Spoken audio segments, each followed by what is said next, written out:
we need to talk.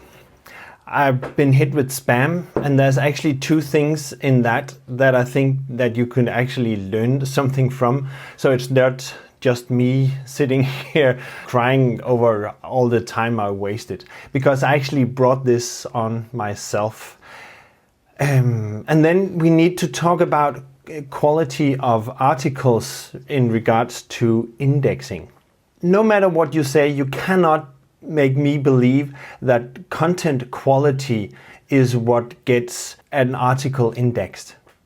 I know there is some talk about Google wants high quality content and is only indexing the high quality stuff, but in this spam mess I've been through for the last 14 days, I've had almost 3 million, and that's MIO in Danish, that's million articles indexed with just rubbish content. And they were all indexed within 2 or 3 days after getting the spam onto my websites.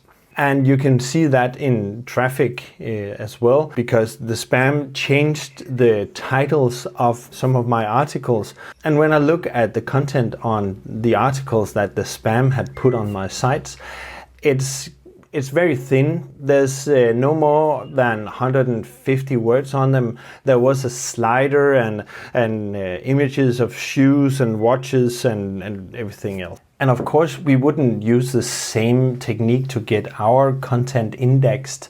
Not that I know how they did it. So the reason why the spam came into my site was because I put it there myself.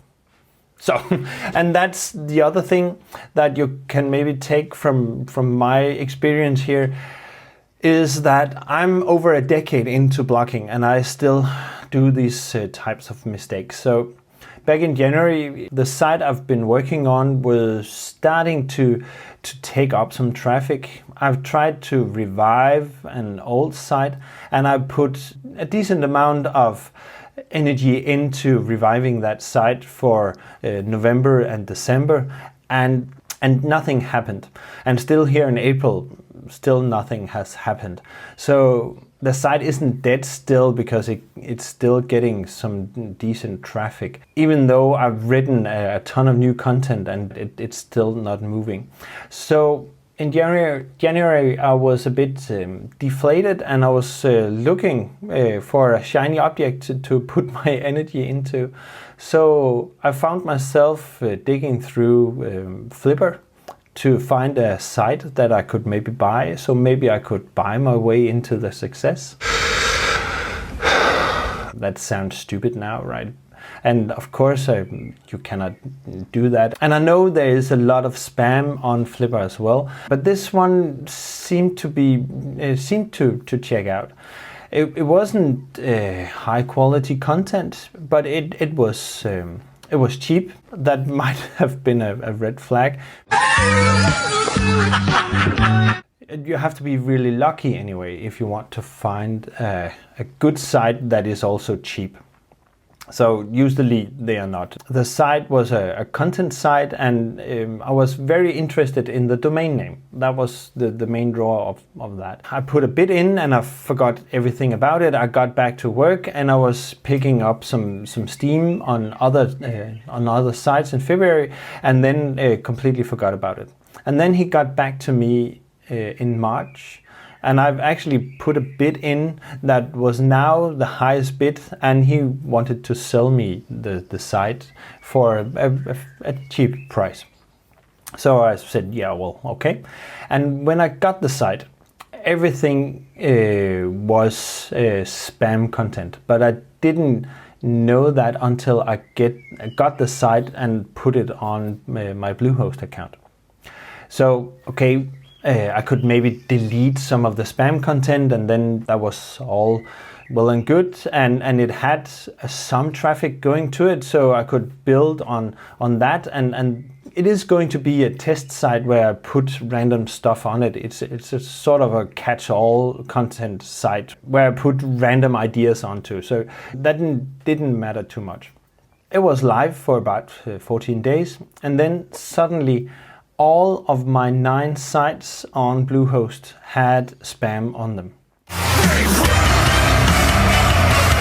So of course the package I got contained spam, and that had got access to the server and had now spread its infection on all of my 9 sites. And of course I had WordFence installed, and I was deleting everything, and I thought everything was well and good until I looked the next day, and then all the spam was back. So okay, I deleted it once more, and then the traffic for 3 million articles was starting to get 404 errors on my site. So I've been working on putting up redirects 25 at a time. So that is maybe going to take a while to get to 3 million in that way. I have to figure out how to do that. And now I spent a full working day on deleting all the spam content once more, and I had the awesome support at Bluehost help me find almost 10,000 spam files on the server, on the different websites. So hopefully when I get to check in a second, it's still gone, hopefully, so I can get back to working. And the learning I'm heading for here is the shiny object syndrome that I know for sure that you have heard of in other videos about blogging. And blogging has some low points and periods where you don't see anything move, even though you do quite a lot of work. One of the exciting things about blogging is that it was supposed to be passive income, and it's definitely not passive in the sense that we have to write new content all the time.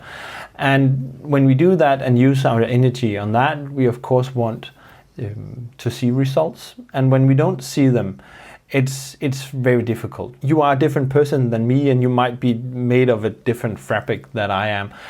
I still find it difficult, even though I'm 12-14 years into blogging now, to trust that that the success will come, even though I just have to type one more article and it gets boring, and I want to jump into the next more exciting thing. That is a failure I've made just now, and hopefully you can learn something from that. This was going to be an income report and a status update for my Icarus project, but instead of publishing the articles I've talked about before, I've used my time cleaning out the spam, of course. So May is going to be the month, I hope. So I will be publishing all the content in May, and you can follow the channel here to see if I can get my 60 articles, only 60 articles indexed. Not in the same way that the spammers do, but hopefully I have a way to get the 60 articles indexed. And if you're curious, you should check my video on that. See you next time.